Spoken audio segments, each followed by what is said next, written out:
कि महिलाओं, कितना ही भी बड़ा कोई पुजारी, कितना ही भी बड़ा कोई विद्वान आदमी क्यों ना हो, वह शंकराचार्य हिंदू धर्म में नहीं बन सकता है।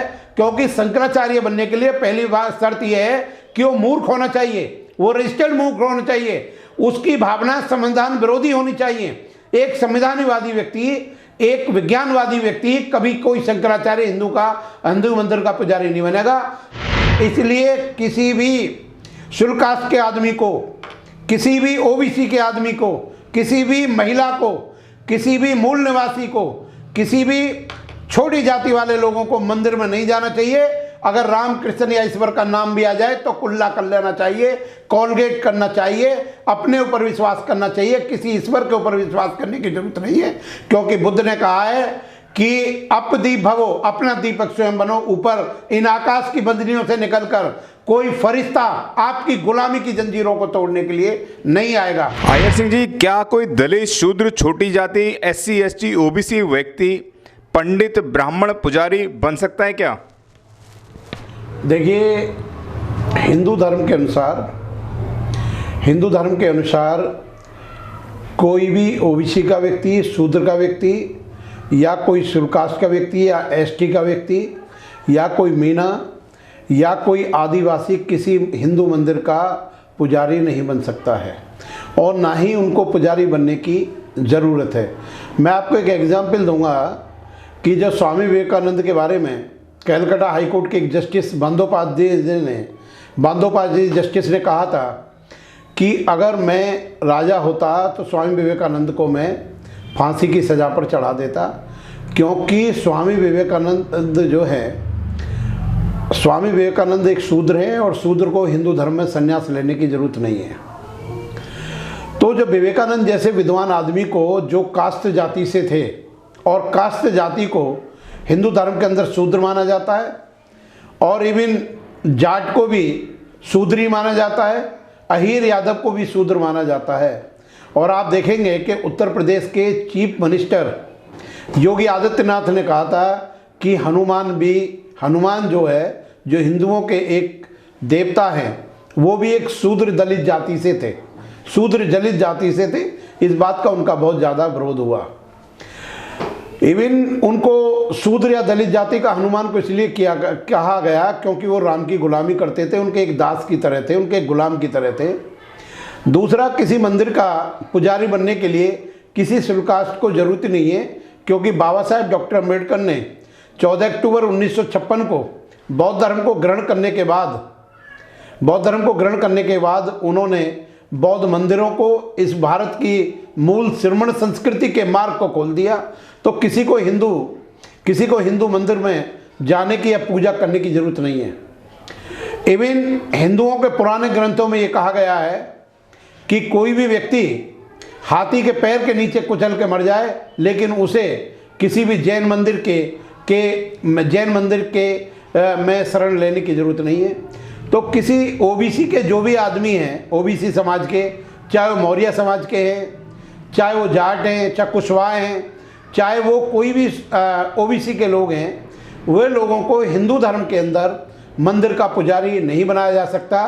क्योंकि हिंदू धर्म के अनुसार जो शूद्र जाति के लोग हैं, इवन किसी बनिया को भी नहीं बनाया जा सकता। बनिया जो हिंदू धर्म को या मंदिरों को दान देते हैं, उनको भी हे दृष्टि से देखा जाता है। और आप देखेंगे कि आरएसएस के अंदर उस ब्राह्मण को भी आरएसएस का हेड या मुख्य नहीं बनाया जा सकता कि जो ब्राह्मण शुल्क कास्टों की बस्तियों के पास या मुसलमान की बस्तियों के पास रहता हो या उनकी बस्तियों से निकल के जाता हो। तो हिंदू धर्म एक संकुचित धर्म है। हिंदू धर्म जो धर्म है वो एक ऐसा धर्म है जो इसमें जाति में जाति होती है, यानी कि ये देश के लिए विघ्नकारी है। और जो जातिवाद है या जाति होना, हिंदू धर्म का अस्तित्व खत्म हो जाएगा अगर जातिवाद खत्म कर दिया जाए। अगर जातिवाद खत्म कर दिया गया तो हिंदू धर्म स्वतः ही खत्म हो जाएगा।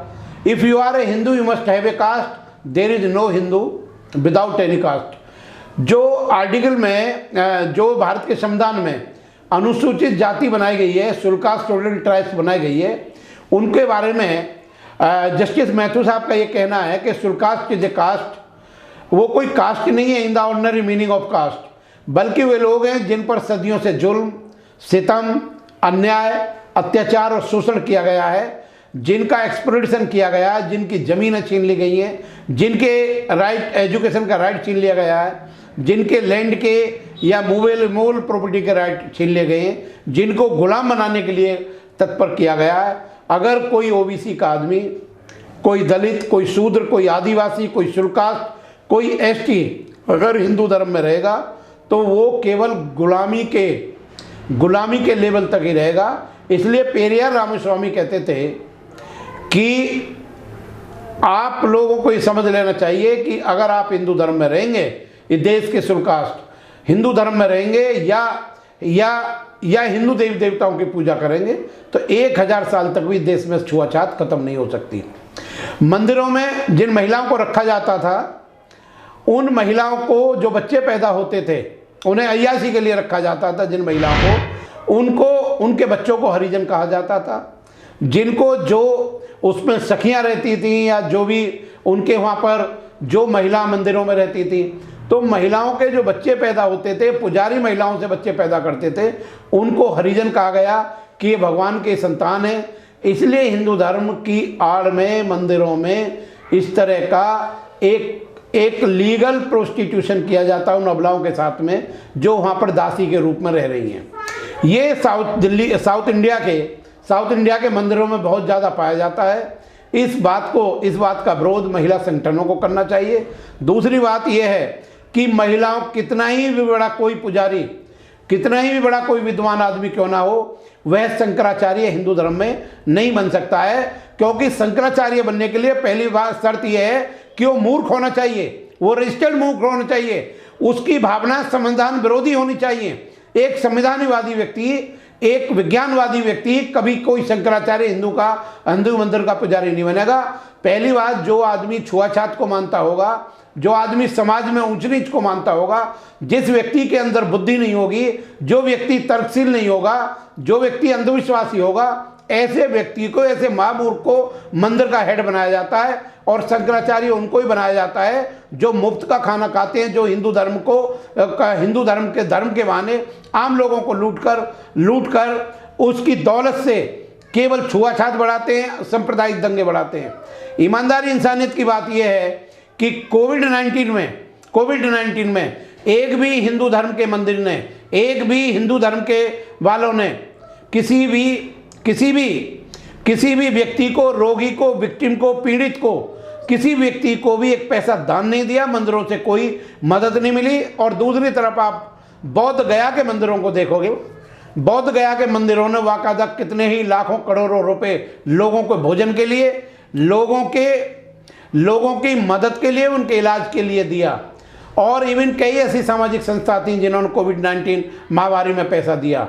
और आज हमें बड़े दुख के साथ कहना पड़ रहा है कि भारत सरकार, नरेंद्र मोदी, अमित शाह जो होम मिनिस्टर हैं, या ये कहें कि जो हिंदू धर्म के नाम पर देश के पैसे को आरएसएस को दे रहे हैं, मंदिरों को दे रहे हैं, और जितने भी कोई भी पत्थर या उसका जो मंदिर का निर्माण हो रहा है उसमें सरकारी पैसा या सरकारी अधिकारी अपना पैसा दे रहे हैं या सेठ दे रहे हैं जिनका इनकम टैक्स और ब्लैक मनी का है।